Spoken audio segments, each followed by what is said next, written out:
Hello, and we know that this world has in a kind of very fast change. Maybe you want to give this credit to Donald Trump because he has managed to pull the world upside down. But my view is that it's not his credit. It's that we, as a human being, as a world, we have developed into this moment that the U.S. hegemony and the international system support this hegemony is collapsing. That's what we are now, and Donald Trump is smart enough to take a ride of the momentum. But anyway, the world is changing. Now we are facing, in general, are facing two major problems. As number one, by what means and to what extent we can build up a new one, and this means three pillars or three areas to rebuild. Number one, of course, is the international political order. And number two is the international economic order. And last but not the least is the international financial order. We know that U.S. hegemony is ruled in this order, but now we know that international political order is collapsing. It's not working at least. And international economic order, we have this tariff war launched by Donald Trump himself, seems also substantially or undermined the international economic or trade order we know. But now we have financial order still the pillar of U.S. dominance, or dominance U.S. dollar is still there. We have two very distinguished experts with me today to discuss this issue from this point. One, of course, on my right side is a very seasoned, a very well-established journalist comment. And he's now director of Continental Institute for Social Research. And online with us, also very seasoned, very well-known journalist and expert on geopolitics. And I'm very glad and honored, privileged to discuss issue with them. Let's go to someone online first. I gave the privilege to you first. How do you think that we can start? Where do we start to build a new international order, number one? And who will be the driving force or builders for this international order? We know that the old one, the established one, is shaky, if not collapsing. Thank you. First of all, it's a huge pleasure and a huge honor to be with you. I wish I was with you in person. That would be the right place to be, and not where I am at the moment, in that vast area that I describe as NATO-stan. So I am in Paris, France, which is part of NATO-stan. Not, not very pleasant, as you can imagine, because this is part of the international order or disorder that is dwindling, and will be condemned to the dustbin of history sooner rather than later. Well, to answer your question straight away, I'm usually not diplomatic. I don't need to be a diplomat because all of us analysts, and in my case, roving analysts, we have to tell it like it is. And we go around the world seeing what is really happening in reality, not in reality shows, and trying to tell our global audience what's really happening. The drivers of the emerging and little by little being established, like we saw at the BRICS summit in Rio only a few days ago, will be Russia and China. There's absolutely no way we will have a different international system of international relations, geoeconomics, geopolitics, cultural interactions as well, without in China in the driving seat. And that opens, of course, enormous discussion, and I'm sure we will address many of the key points about it. It's about the interaction of two civilization states. It's about the personal interaction of two leaders who have a vision for the 21st century, President Xi Jinping and President Putin. In my particular case, I have been blessed to follow Russia very, very closely for the past 2.5 years. I usually spent nearly half the year in Russia and traveling in Russia. And from now on, this is going to include China as well. I'm finally back to traveling back to China, back and forth, as I used to do for many years when, well, I am still a Southeast Asian because my base in Asia for 31 years, yeah, exactly, slightly different Southeast Asian, in fact. My base in Asia for the past 31 years has been essentially Thailand. It was Hong Kong, of course. It was between Bangkok and Hong Kong, but mostly Thailand. And from Hong Kong, I would go to China quite a lot. But after COVID, of course, things changed. And after the start of the SMO 3.5 years ago in Russia, obviously, so I started to transfer my base to Istanbul and Moscow. So now I'm mixing it all up. My base is going to be Istanbul, Moscow, Shanghai, and of course, Southeast Asia. So when we, and the experience that we had a few days ago, and I'm sure we'll have time to talk about it at the BRICS summit, was exhilarating.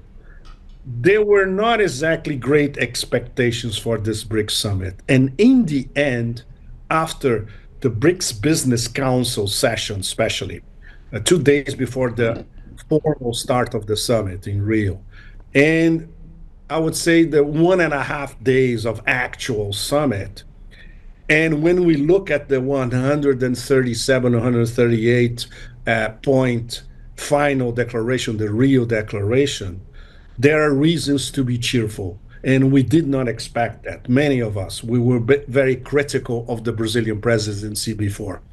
But when you read this, the Rio Declaration, and compare to our experience on the ground talking, in my case, I'll go straight to the point. I talked mainly to Russians and Chinese in Rio. So, okay. Because the key people to talk. I talked to Indians as well, and the Indians I talked to, they were dissidents. And I loved it. They don't have a muddy government vision, and I'm sure Vijay can expand on that, you know, for hours if we need it. And of course, delegations from Africa, business women from the Emirates. And it's outstanding when you see a concerted drive and a consensus at the highest level. People are extremely conscious of how high the stakes are. What is expected from the political and economic leadership of the Global South as a whole? Who are we fighting with, which is an extremely powerful enemy, and they would be willing, the ruling classes of what I call the empire of chaos, would be willing to go to no limits territory to prevent their grip on the planet to vanish, which is already vanishing little by little. So let's take this as an introduction. Okay, thank you, Mr. Escobar. And of course, you mentioned a very important phenomenon, that is the rise of Global South, which is almost unheard of 5 or 10 years ago. But now the rise of Global South is there, obvious. Nobody can deny it. Yes. And the BRICS is kind of a representatives as the Global South. We have all the major Global South powers in it. Of course, you also mentioned that the United States, especially President Donald Trump, had put so much pressure, basically attack Global South. Of course, collective West as a whole also attacked Global South. So now I want to go to Mr. Prashad. I pronounce your name right. Yes. Yeah. And how do you assess the expansion and development of BRICS, given that the 5 major initiating member countries are so diversified from each other? And furthermore, how do you think they're going to respond to very bullish, very unilateral, very hegemonic pressure from the United States, especially this essential foundation of U.S. primacy, that is the dollar hegemony? I'll maybe ask you too many questions, but I think no. I mean, look, frankly, it's great to be together. You have such a distinguished career as a strategist that I'm sitting here thinking I should be interviewing you. We're making a little bit of a mistake. We're interviewing each other. You know, okay, that's better. With due respect. You know, it is interesting if we compare just for a moment the NATO summit that was held in The Hague, the North Atlantic Treaty Organization, European countries, Canada, the United States, what Pepe called NATO-stan. Their summit was interesting because their declaration, the so-called Hague Declaration, was the shortest NATO declaration in its history since the 1940s. It was only just about 425 words, very short. Only one point really. The one point was an agreement to increase military spending against GDP to 5%.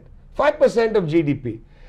We did a calculation of that from last year's NATO-stan spending to the expected 5% NATO-stan spending.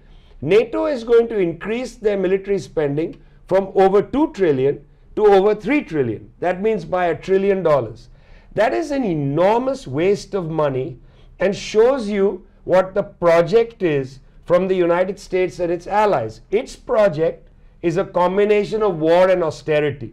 That's the project on offer from the NATO countries. I think it's important to have that as context before we get into what is the BRICS project. Because indeed, the BRICS project, and you asked the question very well, these are extremely diverse countries. China is led by a government which is, led by the Communist Party of China. India, on the other hand, is led by the far right-wing Bharatiya Janata Party. Now in the BRICS Plus, you have monarchies, you have theocracies, you have a range of different countries. They don't have the same political alignment. This is not Bandung 2.0. This is not countries emerging out of anti-colonial movements with an anti-colonial sensibility. It's something different. And we need to recognize that the BRICS project is in fact a direct reaction to the collapse of the American financial system in 2007. When the housing market collapses in 2007, a message is received in New Delhi, in Beijing, in Pretoria, in Brasilia, and the message is pretty clear. What is the message? The message is that we can no longer rely on the United States and on Europe to be the market of last resort, the buyer of last resort. These countries will no longer be buying our goods and services forever. Therefore, we have to prepare for a post-US European market-dominated world. We have to move to an old concept, South-South cooperation. And so when the first BRICS summit took place in 2009, 2 years after the financial crisis, at that BRICS summit, the main points on the agenda were to increase trade and financial services between the then 5 BRICS countries. That was essentially the launch of the BRICS. It wasn't launched as a political vehicle. The only real political question at the beginning was the question of permanent seats at the UN Security Council, a sensitive issue for the African continent, which has no seats on the permanent seats on the Security Council, a sensitive issue for Latin American countries, no permanent seats on the Security Council. Brazil had an interest in that seat. South Africa had an interest in the seat. India saying we are one of the largest countries in the world. So you're saying all the BRICS 5 should be in it? Well, that was what they felt in the first meeting in 2009. Since 2009, as the destabilization of the world has increased, largely driven by what I would call, really stupid, and I use the word advisedly, stupid wars pursued by the United States and the NATO powers, already the illegal war against Iraq in 2003, but then the destruction of Libya in 2011, the destabilization of Syria happening at the same time. These countries felt not only is Europe and the United States not a reliable market or buyer of last resort, but these countries are not to be relied upon to maintain the architecture of international law. And it's at that point that countries like China and Russia begin to talk about defending the UN Charter. It's very important to understand that for the past 10 years, it's been mainly the global south countries that talk about international law. It was only during the Biden administration that the United States started to talk about rules-based international order when they had in fact been violating all the international rules. Very hypocritic. Very hypocritical. And just to close this up for me, I mean, my sense is the BRICS plays at this point, the BRICS plus countries, a role in sort of fighting to stabilize the world order. They are in fact not trying to transform the world order radically. The West is playing a role of the great destabilizer. And I think of the BRICS as putting their fingers on the scale, saying, wait a minute, for now, we would advisedly like stability. I don't see the BRICS countries with all their differences at the table saying, let's turn over the apple cart and create a new world. They are not saying that. They are trying to maintain some stability so that from them, rather than war and austerity, the slogan is peace and development. Yeah. I suppose our point made a very important point is that the so-called traditional rulers, that is United States and collective West, they've been used to boss us around from the top. But now when they're unable to do that, they're trying to change the entire rule of game for their interest or in their terms in their favor. But in this situation, it is the BRICS countries actually play a role stability to try to maintain the established, for whatever reasons, orders that work for all of us, including, I would argue, United States and the collective West. They're the one who try to turn the table around or turn things upside down. And the best example, of course, is the Donald Trump's tariff war, which is crazy. We know that, just like Vijay just said, it is United States and allies said we must behave as a rule-based order. But now Donald Trump simply abandoned, threw it in the garbage trap. And he's the one. But now he's launched this very bullish, shamelessly, and very unilateral tariff war on everyone. And just recently has said he's going to launch tariffs on Brazil, on Russia, on all the other countries, a second, so-called secondary punishment, whoever do business with Russia. And then we have several views, given what's been happening after so-called Liberation Day, April 2nd. Number one is that some people really believe that he's really means it. This is a real policy he wants to put into practice to achieve whatever he wants to achieve. And another view says this guy is a playing game. He just uses as a means to force some concessions from other countries, especially global south countries, in his terms. And of course, some Americans, some people, said he's just playing a game of tackle.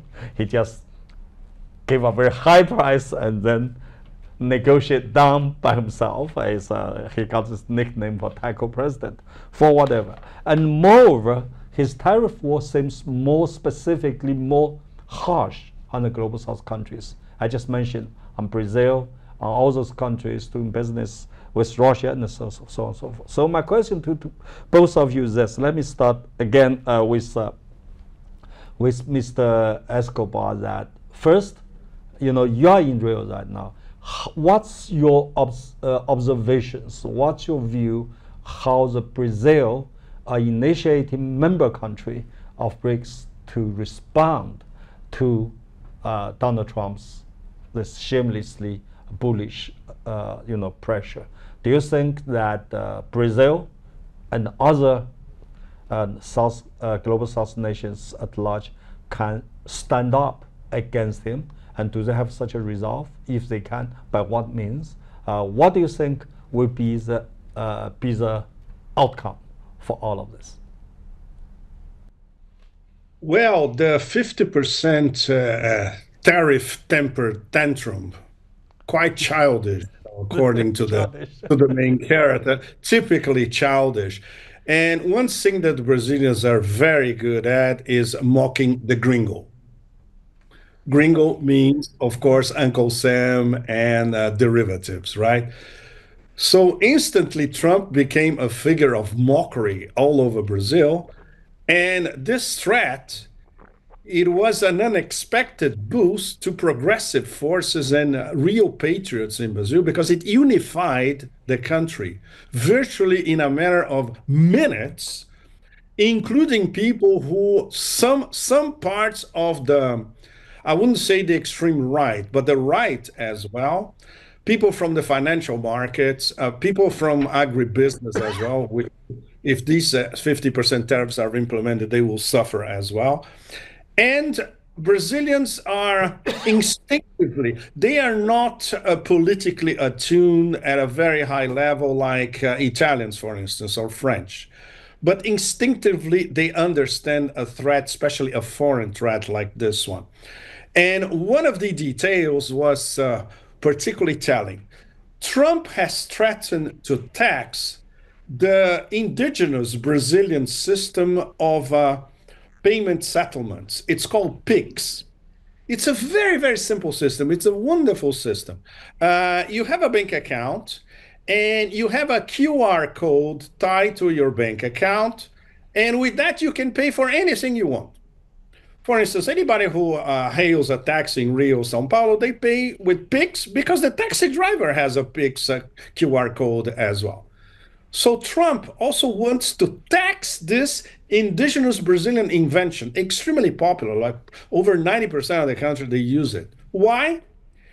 Because WhatsApp lost a market. People were using WhatsApp to transfer money. So we can guess what kind of phone call Zuckerberg put to the White House saying, look, the Brazilians are cutting off our market and our profits with their own payment system. And Brazilians are clever enough to know that, and obviously they stopped using WhatsApp. I think it was a matter of 2-3 years ago when PIX was introduced. This is a typical global South solution on a national level. It works perfectly. It doesn't involve a financial transaction. You can do everything that you need, go all around without carrying with your digital QR code. And that's, of course, China has exactly the same system, amplified many times, of course. But one thing is to try to tax China about that. The other thing is to try to tax a country that is not an economic superpower like Brazil. And the Trump people think that they can get away with it. The response so far, officially from Lula, has been fascinating because we are watching the Lula that we used to know from his fights in the 70s, 80s, 90s, and in his first 2 terms as president. He affirmed Brazilian sovereignty, including to an interview with that ghastly CNN. So a lot of Americans watch it, and in fact, they applauded Lula's reaction. He mocked Trump as well, but he was also very forceful. He said, if he applies 50% tariffs on us, we have a reciprocity law. We will apply 50% on American products as well. So all over the global South, this was enormous, Yeah. And of course, Lula learned a lot about Chinese resilience and the Chinese response when Trump tariffed China with the 1 zillion% tariffs. That initial batch, which was basically a great deal of the global South and a lot of Southeast Asia, was always directed against China. And people in China understood that the tariff war and the trade war was against China. And China didn't back down. Brazil is also not backing down. So now the whole game of threats and bluster and intimidation is not working anymore in several parts of the global South. So this is the main lesson at the moment. And there's going to be a taco moment. I agree with you. Out. There will be a taco moment because he knows that he won't get anything out of Brazil. There will be a counterpunch, and Brazil will be supported by other BRICS members and the whole global South for that matter. So he will have to go taco once again. Great. I agree with you because the fact is that Americans simply cannot produce the things they want. They have to buy from others. If there's this kind of tariff war will only isolate United States, further expose its weakness.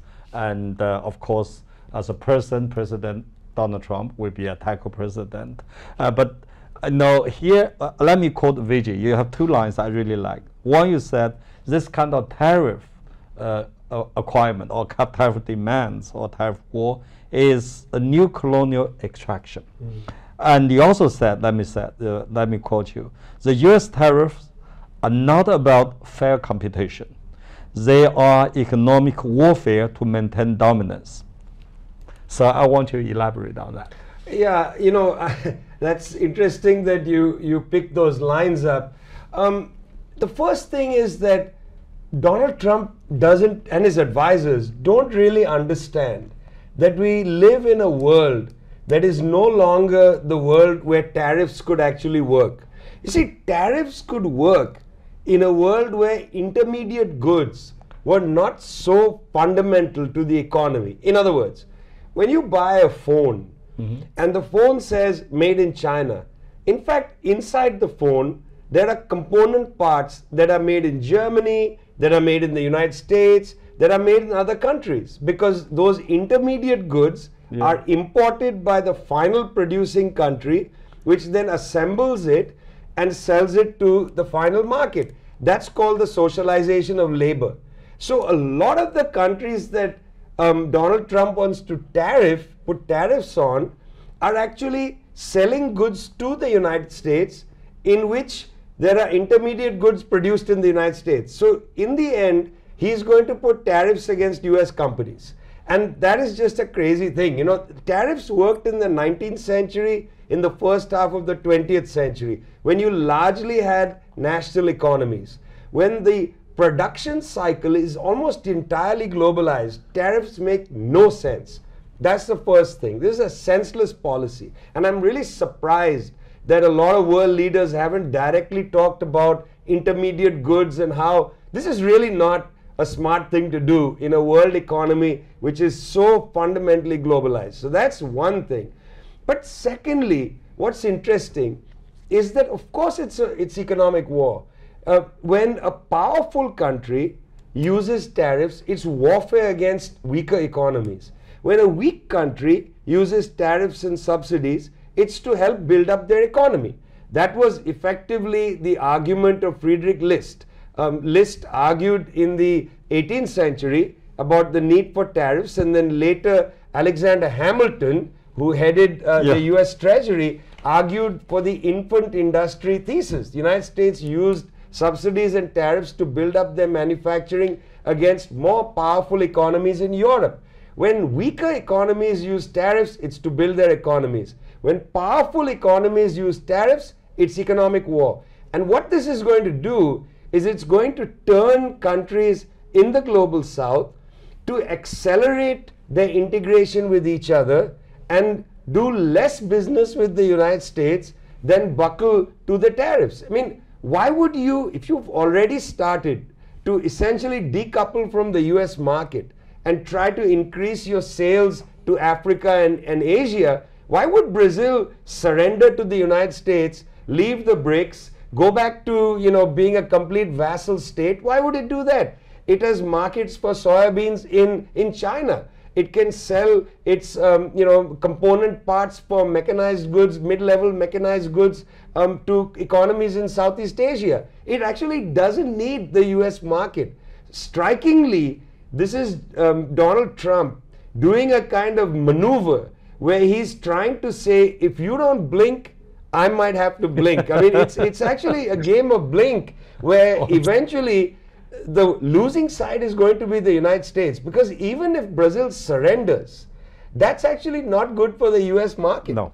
Because the US doesn't want to buy Brazilian soybeans. What are you going to do with them? Your dairy industry and meat industry in the US don't have the capacity to absorb soybeans from Brazil. Brazil requires the Chinese market. It requires markets in other parts of Asia. So this is really a very poorly thought out economic war that Mr. Trump is in the middle of. And I must say, his advisor on these issues Steve Miron is just not a credible economist. I mean, he is not a credible person to be talking about the 21st century complicated economics. Yeah, I want to go a little bit deeper on that, because I think all back of that is a mindset I call colonial mindset, that I'm the boss. You do what I tell you to do. You listen to what I tell you. I can boss you around. They just subconsciously still have this mindset. They did not realize that this is a new world. We're all equal. We should do business based on mutual respect and kind of equality. They still think that they're above us. And that's the problem, the fundamental problem, of course. And we are not going to cave in. It's not just for economic reasons, but for dignity and for sovereignty and for our national pride. And in other words, we respect you on the conditions that you also give me the equal respect. Otherwise, of course, I love to see you become a taco president, just like I said. Yeah. But having said this, I have to go some hard question here for the Global South and also for two of you. That is, if we look at the Global South, two issues really demonstrate what Global South is all about. One is the Russia-Ukraine conflict war. We know that when the war started, in the United Nations, over 140 countries condemned Russia for this act. But when it goes to sanction against Russia, none of the Global South nations join the sanction. Only about 40 countries join the United States sanction against Russia, and all 40 of them are the collective West countries, or so-called Global North. Another issue is Gaza. We know that Israel, I would say Netanyahu regime has done some horrible, horrible things. They talk about genocide, talk about inhuman war crimes, talk about the killing, not only a man who has the capability to fight, but women and the kids, and also journalists, medical workers, all of the people. This just unbelievable. This is a kind of tragedy happening right in our eyes, man-made, Netanyahu made. And on this issue, also the Global South stand firm against it, all the countries. And here, let me go to Vijay first. Again, I quote you, said, empire demands tears from some victims, but indifferences for others. So, I just ask you to elaborate on this. I know this is a very strong line, but exactly what do you mean by that? Where's the power? It's a very powerful line. How you explain it to our audience, and myself included? Yeah, there's a concept that I've been playing with, which is the International Division of Humanity.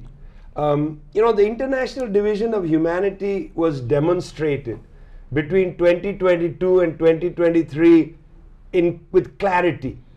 When the special military operation takes place in Ukraine, at that time, okay, I understand why countries voted in the UN, because they voted on the basis of the UN Charter.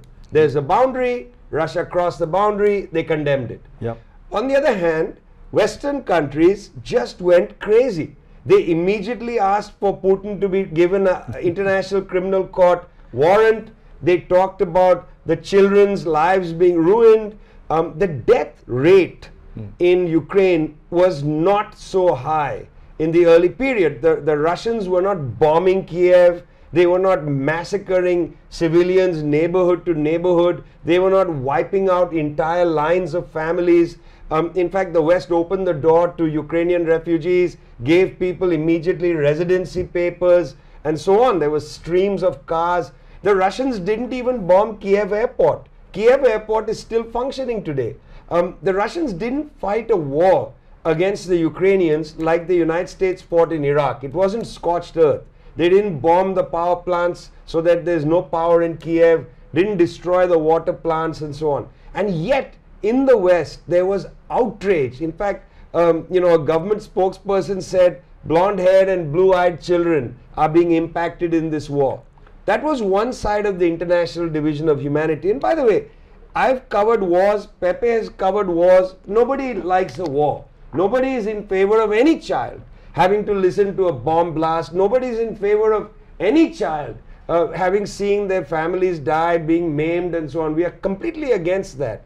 But in the case of Ukraine, there was international outrage. And you saw Mr. Putin was given an international criminal court warrant for moving children out of the war zone into Russia. And the law used was population transfer during war. Okay, that was one side of the international division of humanity.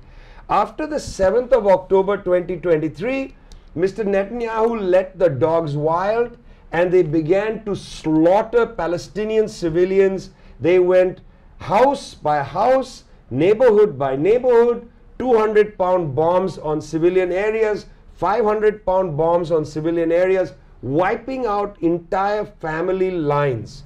And yet, there was no condemnation of Israel like there was of Russia. And yet, there was no demand for an international criminal court warrant. There were more children killed in between October 7, 2023 than early November 2023 by the Israelis in Palestine than the Russians moved from the war zone into Russia.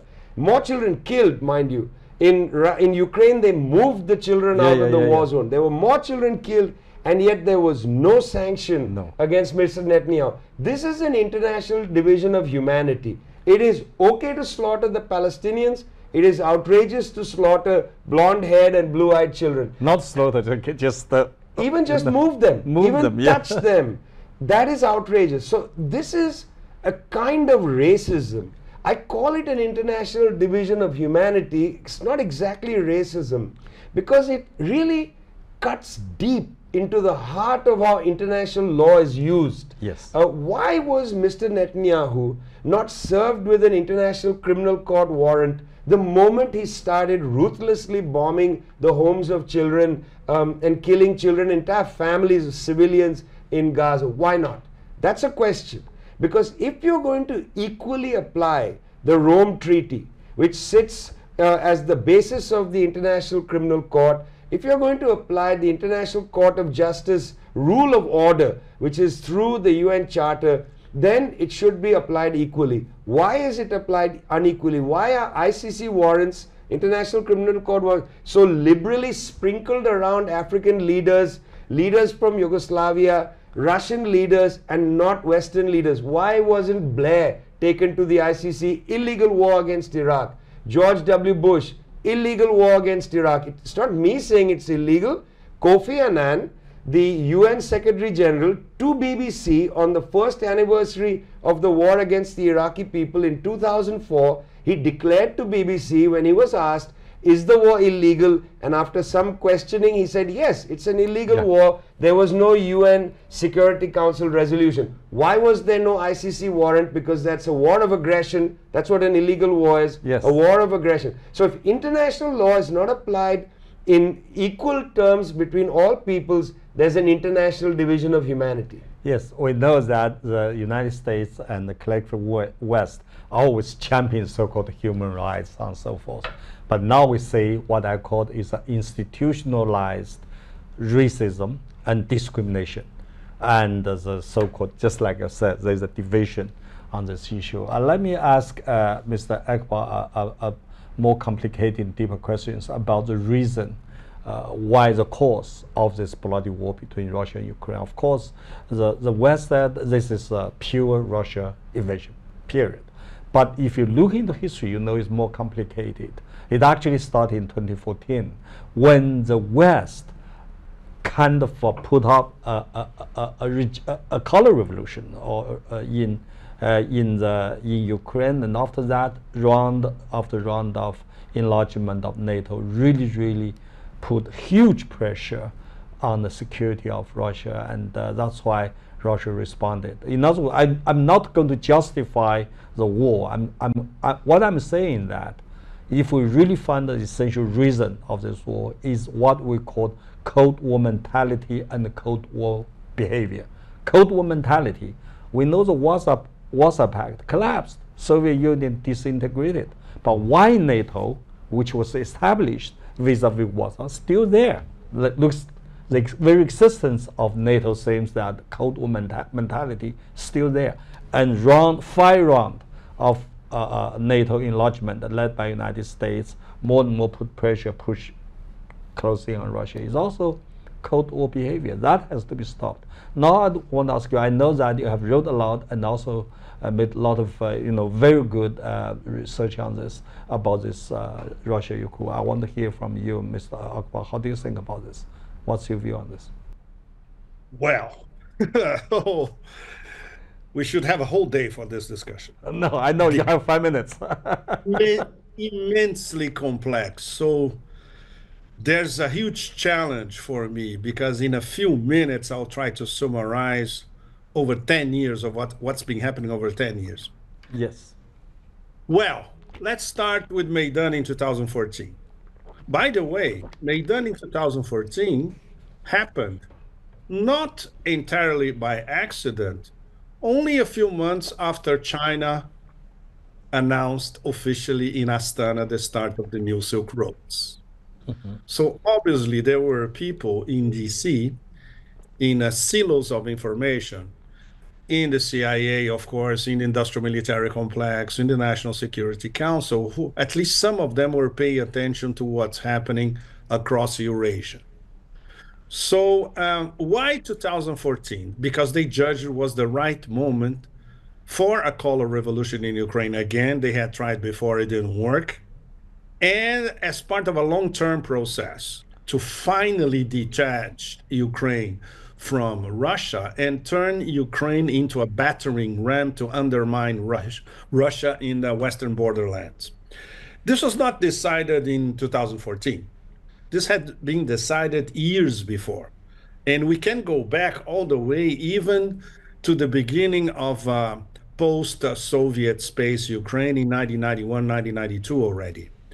And when we backtrack to the mid-1990s, for instance, there were already rumblings of neo-Nazi formations and units in Kiev, supported by very specific oligarchs and groups, which would eventually take over power and install one of their puppets in Kiev. And they were Russophobes to the core.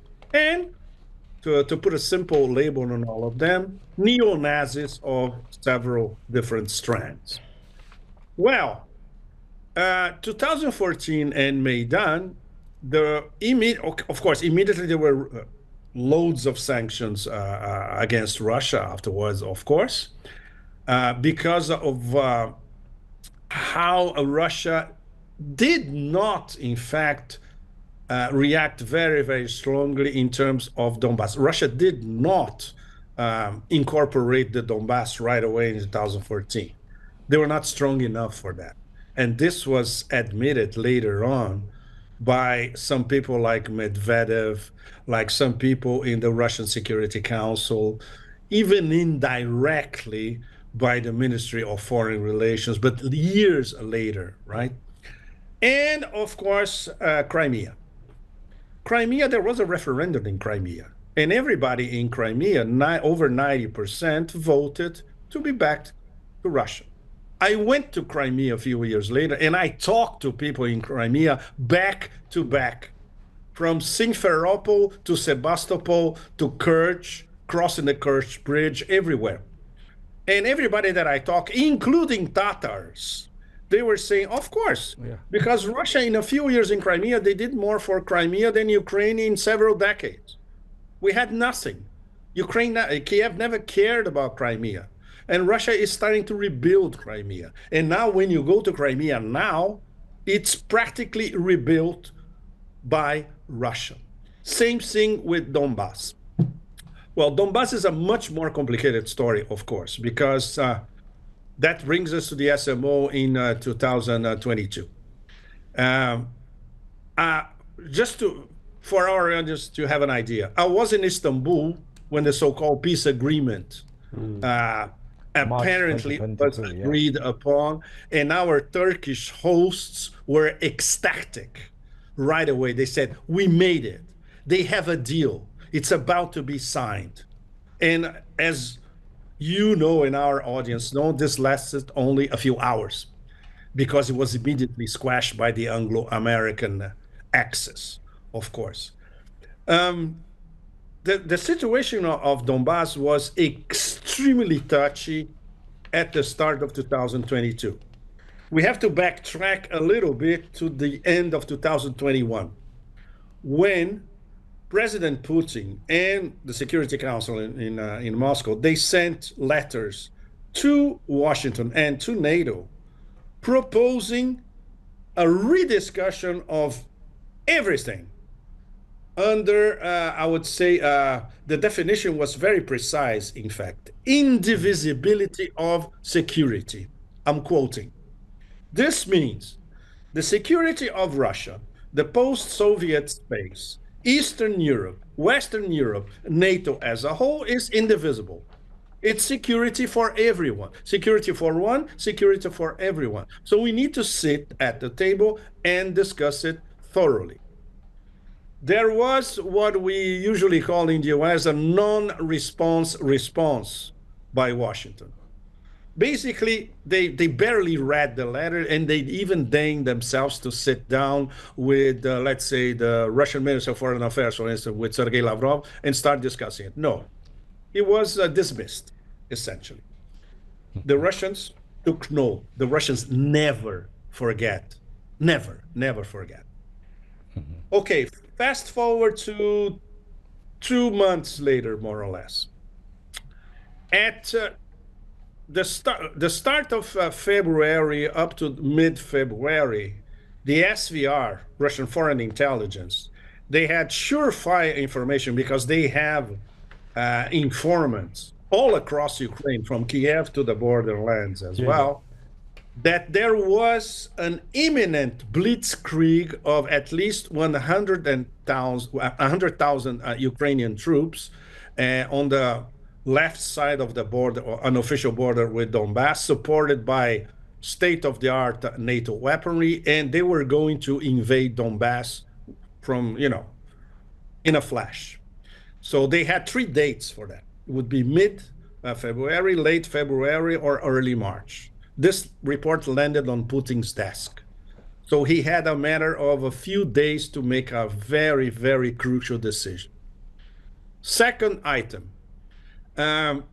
Ukrainian scientists had already revealed to Russian scientists the extent of the illegal weapons labs in Ukraine. I would say more than 20 at the time, if I remember well. Number 3 issue. In the weekend before Putin had to take his fateful decision, there was the Munich Security Conference. And Zelensky openly said that Ukraine should revise its non-nuclear status, meaning Ukraine should become nuclear again. So when we put 1, 2, 3 together, it's easy to understand that Putin had an absolutely terrible decision to make, but practically inevitable. And that's exactly what happened. He didn't want this one. He was forced into this. His hand was forced, yeah. Okay. His hand was forced by a conjunction of contingencies and imperatives, and forced on him and forced on Donbass. Because if he didn't act at the time, there would have been a massacre in Donbass. It was guaranteed, because the Donetsk and Lugansk People's Republic forces were not enough against 100,000 armed to their teeth Ukrainians with NATO backing. So it will be a slaughterhouse in Lugansk and in Donetsk. And it was not by accident that the heads of both republics, they called the Kremlin and they said, we need protection from you. And Putin said, okay, grant. And immediately after he granted it, everything was done legally. Then he announced, we're going to have to do something to prevent this slaughterhouse to happen. And as you mentioned correctly, this was not an invasion of Ukraine. It was a sort of expeditionary force. It was not very well organized, we have to admit it. Even the Russians later on admitted that the beginning was a mess. They didn't have any intention of taking Kiev. They wanted to pressure Kiev to go to the table and discuss everything, which, by the way, happened, leading to Istanbul and leading to both delegations actually practically striking a deal. The deal was there, and it was very favorable for Kiev at the time, which is not, from now on, we all know it's going to be hell for them. But at the time, it was quite favorable. Okay, you recognize the autonomy of Donbass. You recognize the rights of Russophones to speak their language and go to Russian language schools. You stay neutral. You don't start applying to become a NATO member tomorrow, and that's it. This was the basic lines of the deal. Yeah, we all know what happened, right? I got your point. Yes, I agree with you that Putin. To finish, so I don't go forever. To finish all up.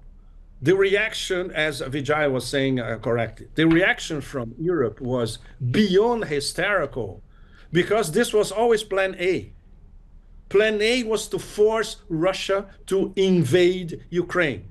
And then we slap 1 million sanctions against them, and we destroy their economy in 3 months. Literally. I'm reproducing stuff that I hear when I talk to people in Brussels. Literally.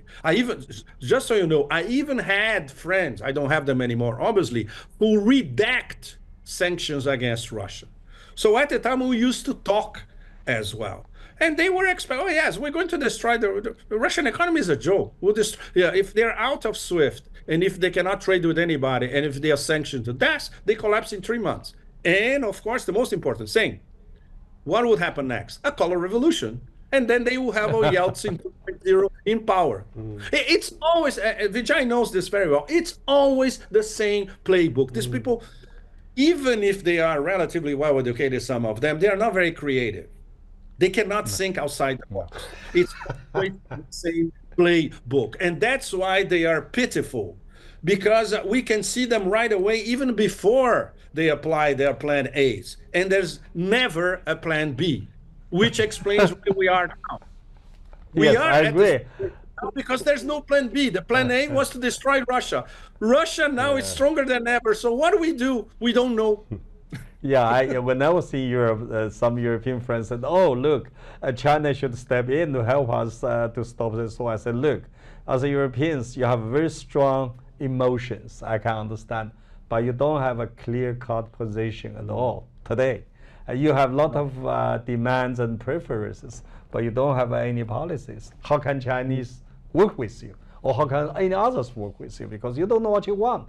You're very fragmented and, frankly, very weak in strategic thinking, and also very hypocritic.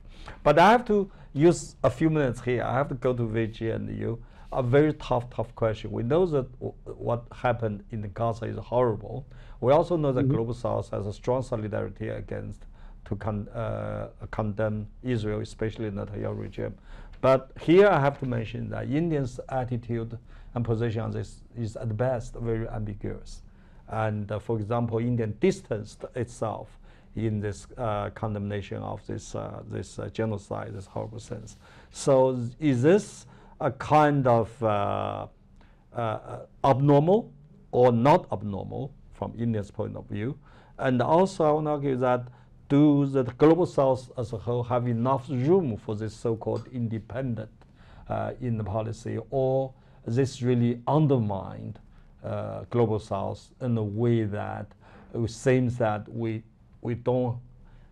cannot even cannot even stand on the same page on this issue of great principle. And I want to go to Vijay first. And briefly. Before I give you my analysis of why I think India has this position, I want to just flatly say that I think the Indian position is disgraceful.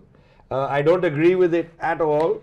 I think the Indian government should recognize that the partition of India that took place in 1947, where 1 million people died, 13 million people, including my family, had to leave their homes and cross the border, is the same sort of colonial policy that took place in Palestine the next year, when Palestine was harshly partitioned. But before the partition could happen, Israel just took all the land and pushed the Palestinians as refugees, the Nakba or catastrophe. India should have direct solidarity with the Palestinians, as India did have from 1948 till 1991.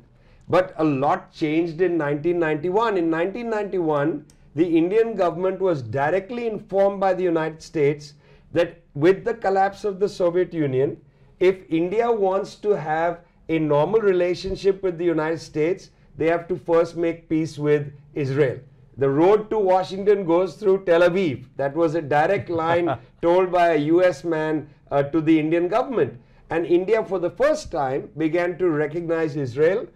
After India exploded nuclear weapons in 1998 and the so-called Pressler Amendment in the US Senate went into focus and India couldn't import arms from the United States, India decided to import the same arms from Israel. Yes. Because Israel was effectively operating as an arms broker, arms dealer for US arms manufacturers. So India began to import a large number of arms from Israel and began to be dependent on Israel. Finally, when the far-right government came to power in 2013, led by Prime Minister Narendra Modi, the antipathy of the Indian far-right to Muslims met the antipathy of the Israeli establishment to the Palestinians. And they began to agree on what they called an anti-terrorism strategy. Now, I disagree with this policy entirely, but it is why the Indian far-right has a close relationship with Israel. But I would like to say that as a consequence of the BRICS dynamic from 2009 onward, as a consequence of India being a full member of the Shanghai Cooperation Organization, India's hand was stayed.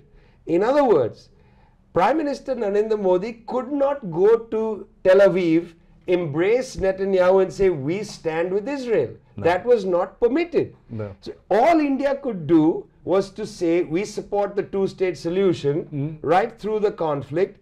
And when the condemnation came in the Shanghai Cooperation Organization, India stepped away. Yeah. But India has not been able to come out and say we support the genocide. Okay. That is very interesting. Yeah. And that's because the far-right government is caught between its love affair with Benjamin Netanyahu and the Israeli establishment on the one side and its commitment to the BRICS on the other. It's why the Indian Foreign Minister, Mr. Jaishankar, when he was asked why won't India join the NATO plus, Mr. Jaishankar said, India does not believe in the NATO mentality. The reason Mr. Jaishankar said that India doesn't believe in the NATO mentality is because India is caught, in a sense, between the BRICS and Washington. And it hasn't really figured out how to position itself effectively between the two. We shall see where this goes. But push comes to shove. For economic reasons and because 700 million people in India live near starvation, because of that, India cannot afford to alienate itself from the BRICS.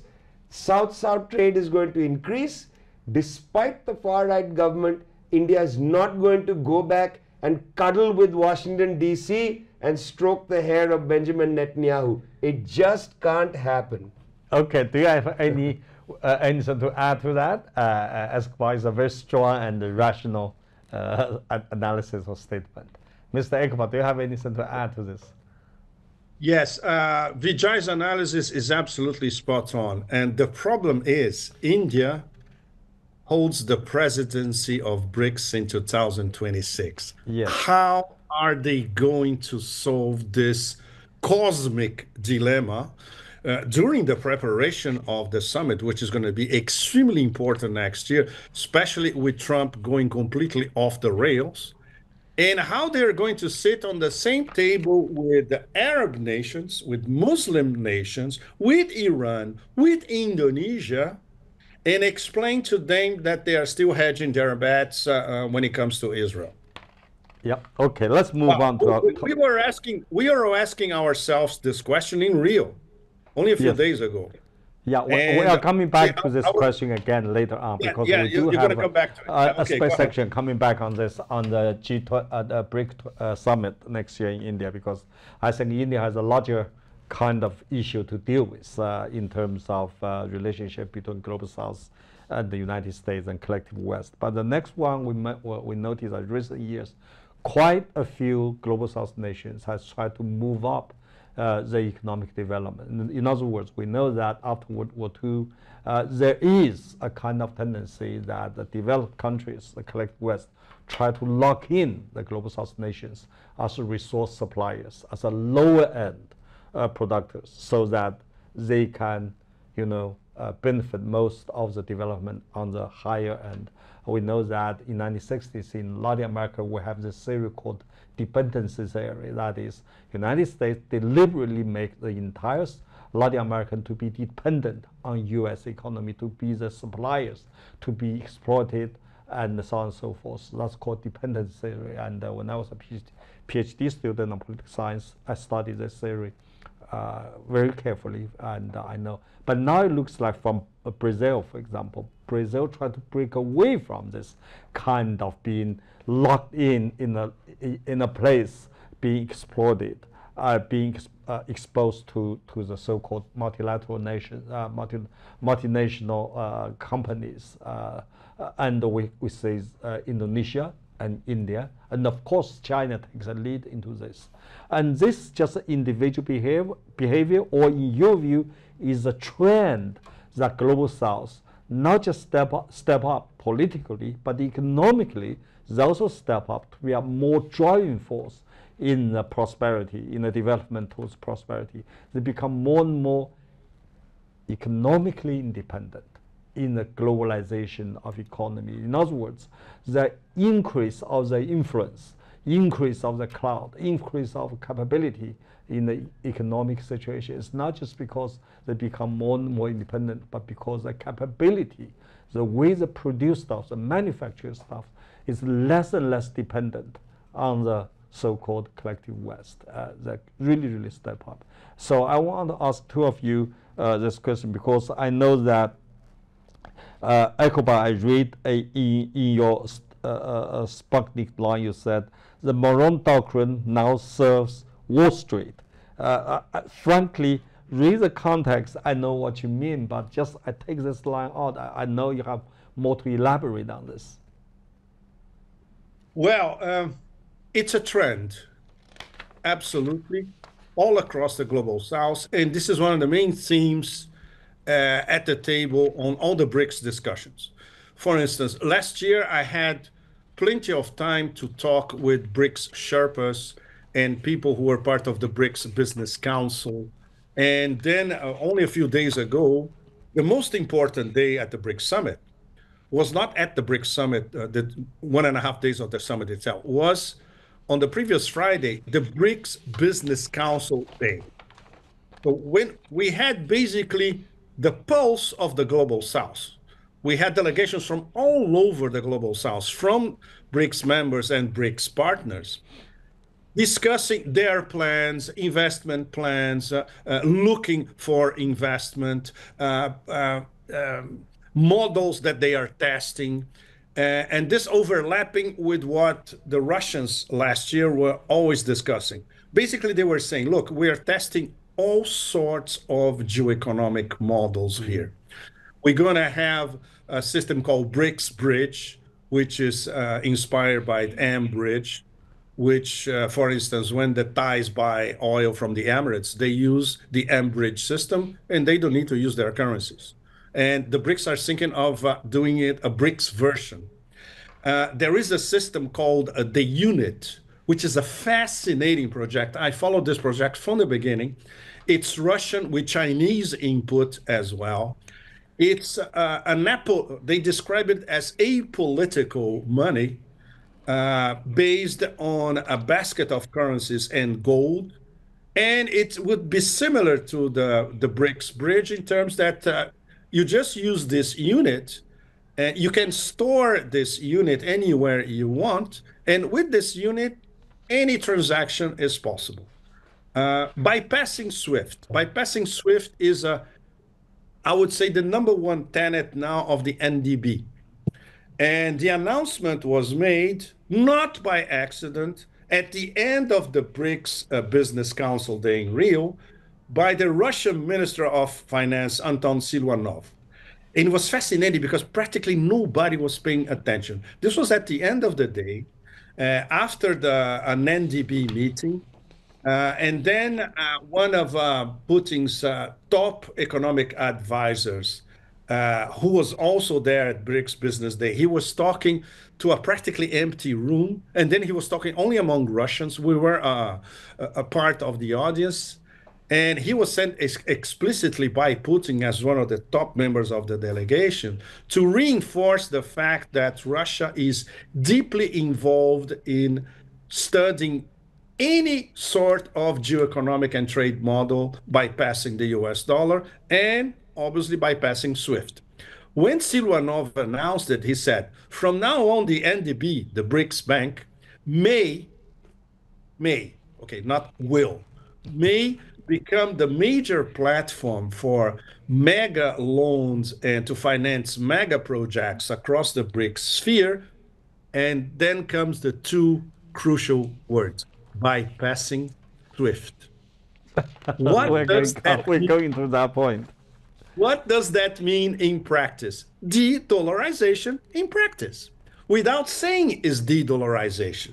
So when President Lula is always talking about de-dollarization, perhaps this is not the best strategy. You have to do it the Russian way. You test models, you start implementing them first inside Russia, then probably between Russia, China, and Iran. You start uniting payment systems like the SIP, the Chinese SIPs, the Russian SPFS. You have, for instance, Mir cards in Russia being accepted in Iran. You try to incorporate the Iranian paying system as well. You could soon do it with the Brazilian internal paying system as well. This is how you do it. All these, I call it the BRICS lab.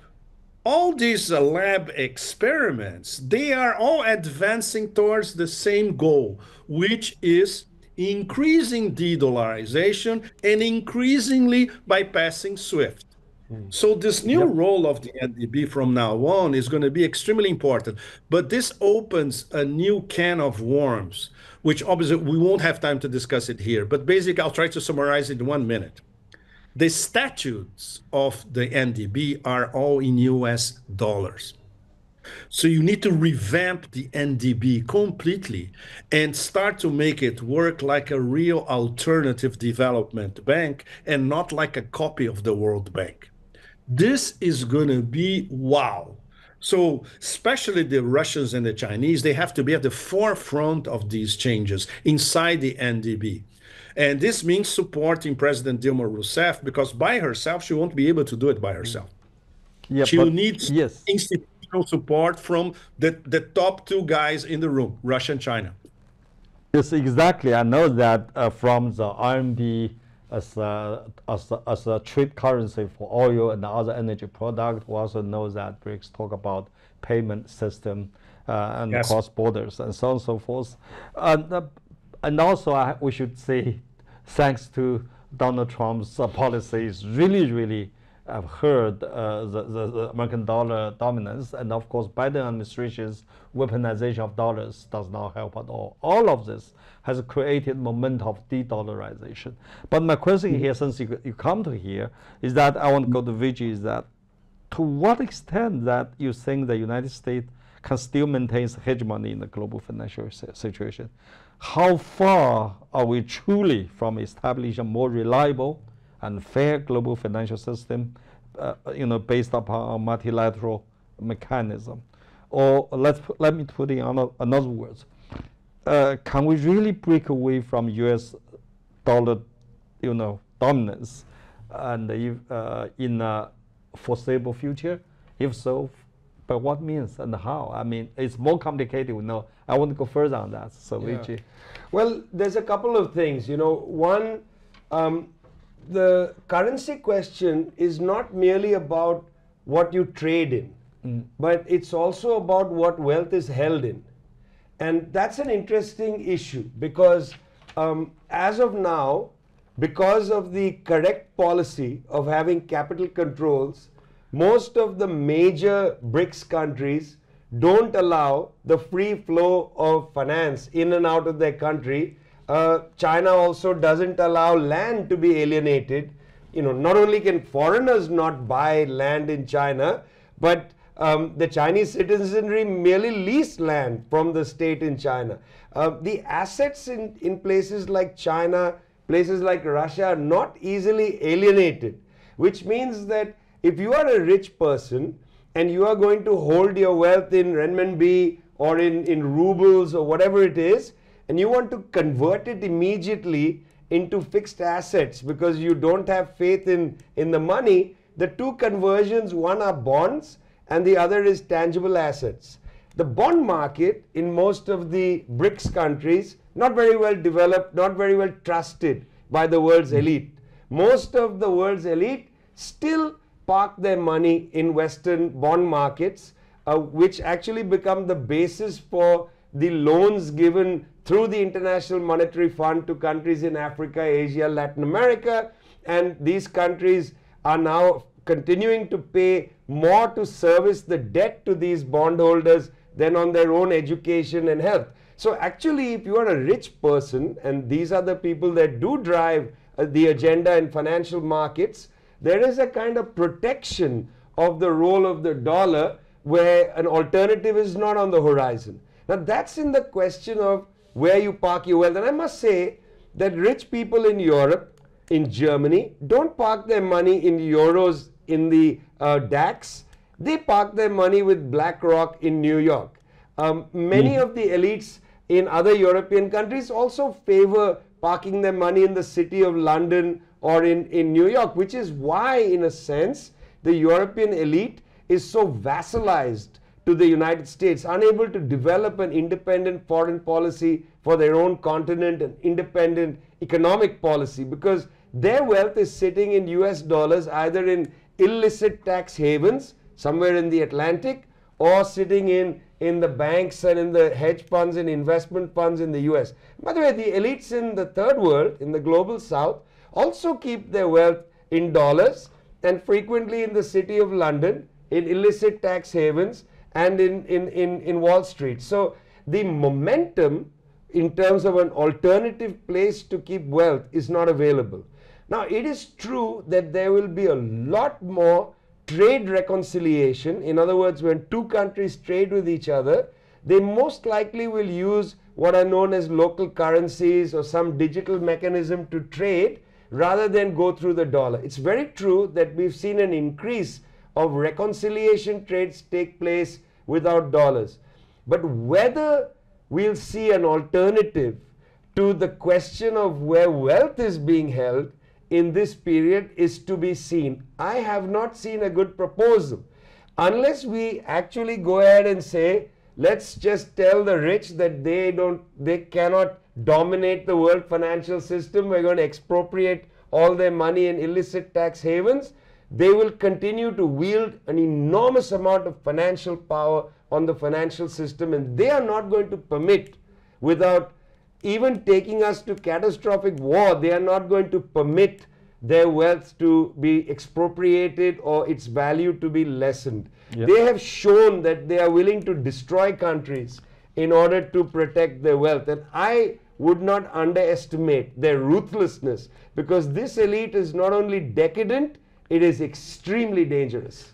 But let me come back to hot issues. I think it's very, very important. We know that one of China's #1 policy is that China wants to maintain stability and peace in the Asian Pacific areas where China is located, because 61% of population is here, 60% of world economy here, and also 70% of the driving forces of world economy comes from here since 2008.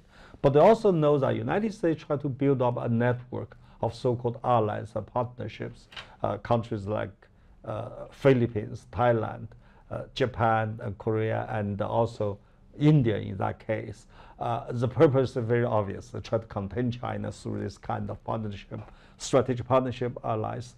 And of course, China's position has been very clear. That is, China is not against.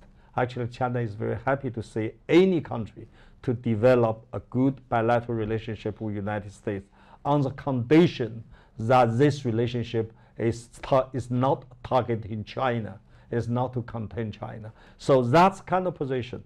And given that, we say one of the countries we just mentioned now is India. We know India is a very important member country. It's an initiating member country of BRICS, also member of Shanghai Organization.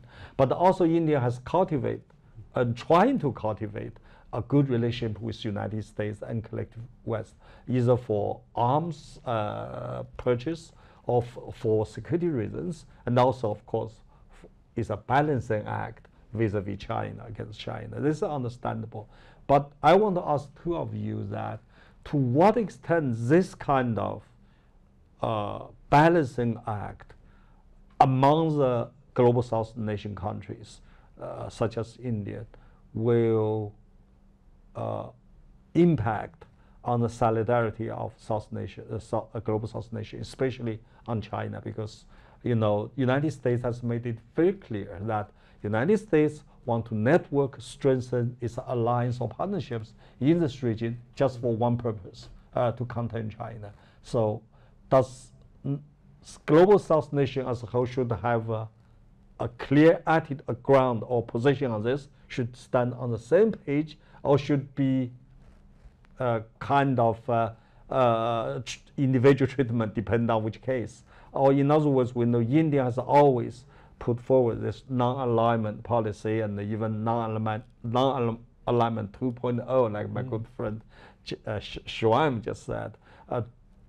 To what extent this non-alignment can still hold water in a situation where we have a global South and rising up as a very, very considerable forces in the maintenance of global peace and stability, while we have another force like United States try to still maintain its primacy, try to bullish others, and of course try to contain China's rise, or to some extent other major global South nations arise in the position. So what do you think about this situation?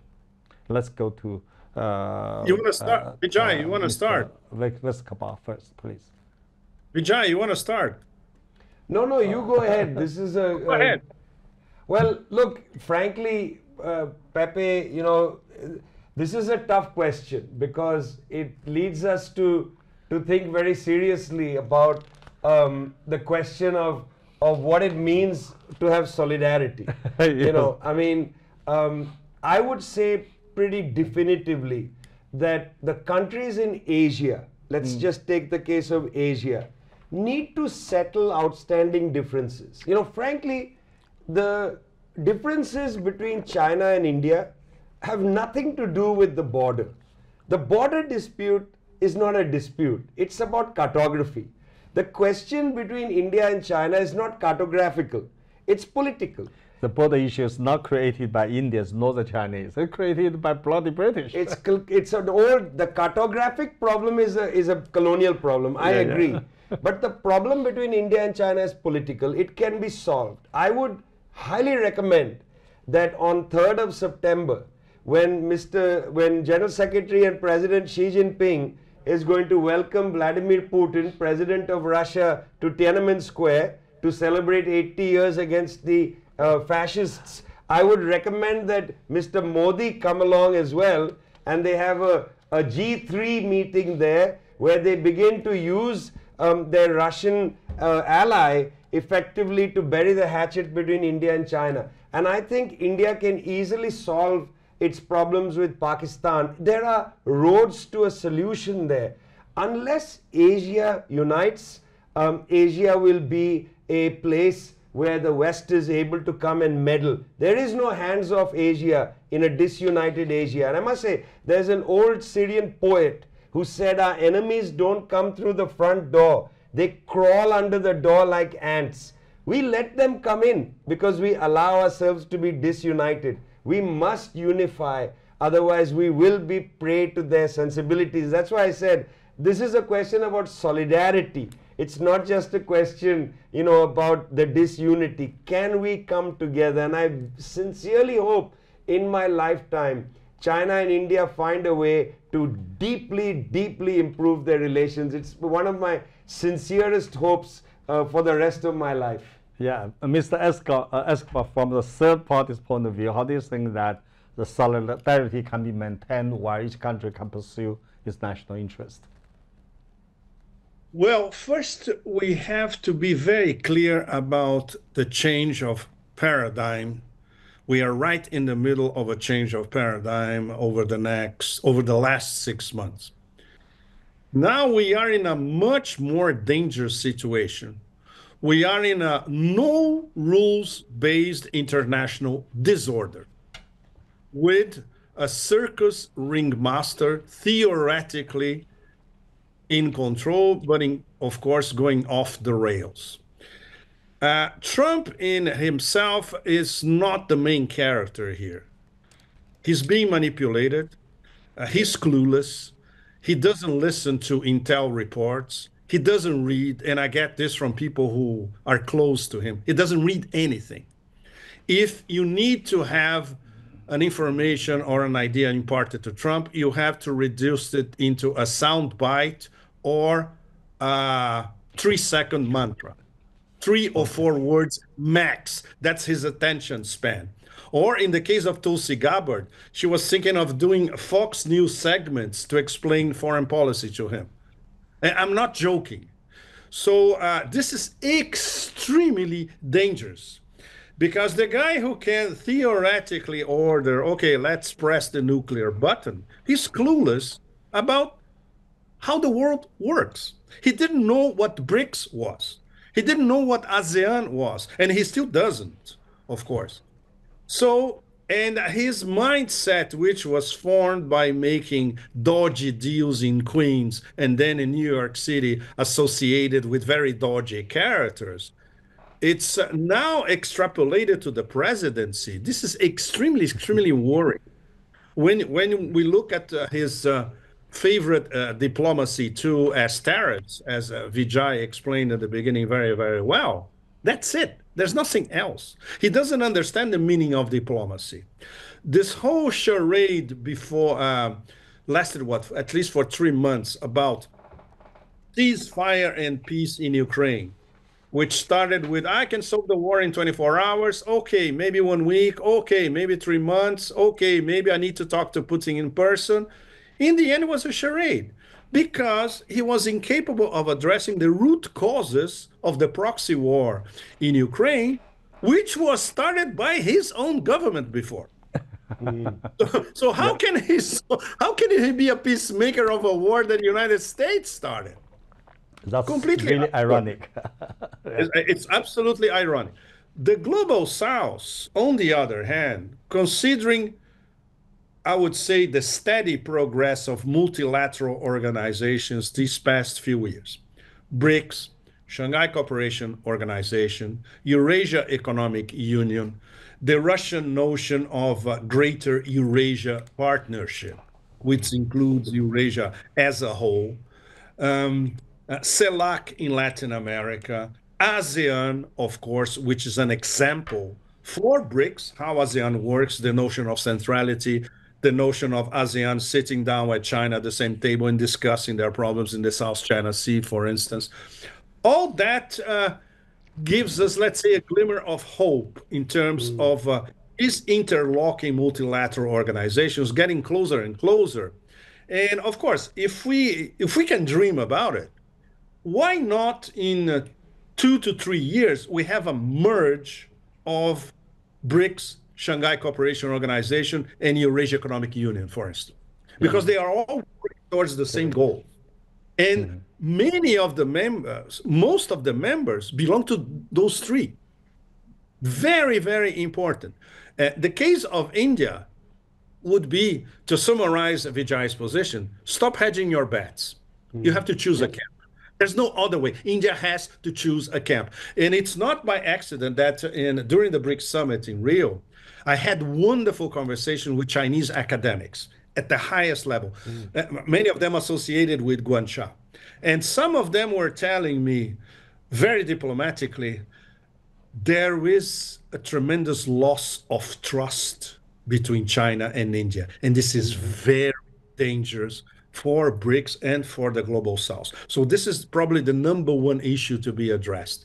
And some academics in China, in Central Asia, in Southeast Asia, for that matter, they're starting to look at BRICS and say, look, maybe the I in BRICS, sooner or later, two I's are going to be more important than the original I.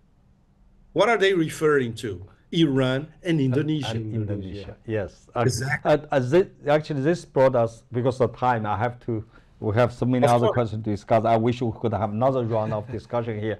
But a very key question, we have to answer two of them for this. That is, we know that global South nations, BRICS, Shanghai Organization, so on and so forth, are by no means any kind of coalition or alliance. As are not.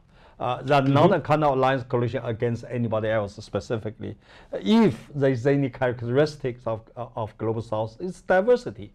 We're so beautiful because we're different from each other. What put us together, I read a few lines here. What put us together is that our determination to totally bury colonialism and its lingering heritage because of a joint common sufferance of it never ever happen again. And also our resolve to defend our national sovereignty and dignity in international affairs, and our firm demand for development in a kind of mutually beneficial way in the economic engagement, and also our inalienable pride in our cultural heritage. Last but not the least, our shared principle for equality and mutual respect in foreign relations. Having said that, we have so much in common, but we do have our prioritized national interests. How the global South nations, especially the major global South powers like BRICS countries, to strike a balance between solidarity, which is very important for them to further advance their cause, and their different national interests, sometimes even in conflict. This is question number one. Question number two, of course, should we put us in a kind of way to confront United States and the collective West? Or we much bigger than that? We are much more wise and rational than that. We do not want to confront anyone in a way forward. Instead, given our principles, given our uphold norms and principles, we want to integrate, including United States and the collective West, integrate them into a kind of a community that we can maintain peace and stability for all of us. Like Xi Jinping said, after all, we're all a community of shared future as human beings. So there's two questions. I want two of you to share your views at the end of this wonderful and meaningful interview. Again, go to you, Mr. Escobar. Okay, confront U.S. No, you cannot confront the U.S. directly. And this is what the BRICS are learning to do. If we analyze retrospectively the summit in Kazan last year, which was in October last year, was only a few months ago, and considering the low expectations, the results of the summit in Rio only a few days ago, there is a continuity, and it's like BRICS is marking its territory. This was the feeling that we all had in Rio, and discussing with our Chinese friends after the, in fact, we had a party at the end of the summit in Copacabana, and one of the discussions, there were a lot of Chinese in this party, there were some Russians. One of the discussions is, yes, it's the continuity of Kazan, and nobody was expecting that it would work. And it's when you read the Rio Summit Declaration, it's all there. What BRICS wants to do, it's all there. And as you mentioned, Professor, it's not confrontational. The best definition for the moment is what I heard from my Chinese colleagues. We are building the post-West world. This is it, essentially, with all the declinations and all the ramifications, of course. It's based on international law, mutual respect, equality. It's like a larger version of the BRICS table. When we had the first BRICS table meeting at the beginning of the summit, it was opened by President Lula addressing the table, and then President Putin by Zoom, let's put it this way. Everybody had the same amount of time. Everybody was respected. Everybody could explain its position, the partners as well. This is the model of a future system of international relations. So you won't confront a very powerful wounded animal up front. And Chinese philosophy and Indian philosophy as well explain to us this is not the way to do it. Okay. So it requires a lot of subtlety from civilization states like China, India, Russia, Iran, and I would add Indonesia as an archipelago civilization as well, to confront this wounded and dangerous animal. Not straight, up front, laterally, subterraneously, and with cunning, quietly, which is what BRICS are starting to do. Like they are de-dollarizing increasingly without even mentioning the term de-dollarization. And that's what's rendering the American ruling classes absolutely, they are freaking out because they can see the results in terms of increasing trade in mutual currencies, in national currencies all across the global south. And this is an irreversible trend and is picking up speed with terrifying high-speed rail Chinese style speed. They can understand that. Of course, like Vijay said, we won't have a transfer of wealth from Wall Street and the City of London to the global south tomorrow. This is going to be gradual. Shanghai could take the lead depending on the Chinese government betting on it. Okay, Shanghai is going to be really the financial capital of the 21st century. And for that, you need a series of new rules and measures to attract international capital from everywhere. At the same time, we cannot regulate, I would say, toxic capital floating around in the world. And basically toxic, illegal capital floating around in the world. Number three, the BRICS and all these multilateral organizations, how are they going to slowly dismantle what Michael Hudson describes as the FIRE system, which is the basics of hardcore neoliberalism, financialization, insurance, and real estate speculation. This is going to take, okay, optimistically, at least decades to subvert, but it's already starting at least. And of course, you need leaders for this process, which once again, I submit to you and to our audience, this has to be led essentially by China and Russia together. Okay, this is the short version to a very complex question. Thank you. Well, I agree that I think a kind of discretion is the feeling of the day. I call this a new mood in the global south. It's a new mood. There's a sensibility in the air, a sense that what I think quite rightly summarized as a post-West system is being built. But it's not just a post-West system. You know, there was a lot of literature coming out of Washington, D.C. saying, well, China is rising, and then there was a concern about the so-called Thucydides trap, that when one power collapses and a new power emerges, there might be a war. In fact, I think that was really rubbish, that kind of literature. Because not only are we moving from a post-West system, but I think there is a mood to move away from the imperialist system. We are moving to a post-imperialist system. China might be the most powerful economy in the world, but there is no appetite in China for becoming, you know, the unipolar state, the major military power, nothing like that.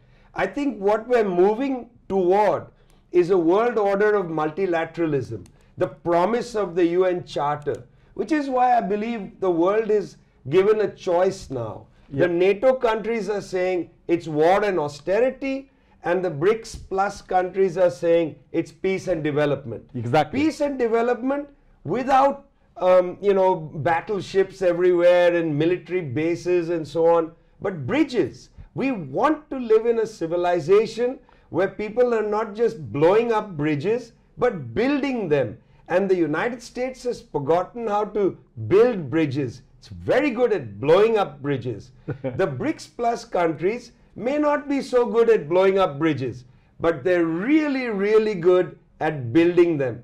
I want a world with more bridges and less bombs. Thank you. And let me, you know that after industrialization, we have over 300 years of history. And it looks like international relations dominated by United States and collective West is driven by war and conflict. Ever since that, we have World War I, World War II, we still have wars. Whatever crisis we encounter, if United States or Western countries like NATO, if they got involved, every single tension, every single crisis end up in a war. And that's the end of it. We are facing a new era represented by Global South nations. Global South nations is the future because we want peace and stability, not war. We want cooperation, not conflict. Build bridges, not break up bridges. We want development, and we want unity, not division. And we want equality, mutual respect, not racism and discrimination. And I think that's a new era. And moreover, let me end this meaningful conversation, discussion that we are cooperative, we are evolutionary. We do not want to achieve what we want to achieve at other expenses. We want all moving forward together, work together, not against each other. Thank you. Thank both of you very much. I hope we can come together again for this wonderful discussion. Thank you. Thank you very much. Thank you so much.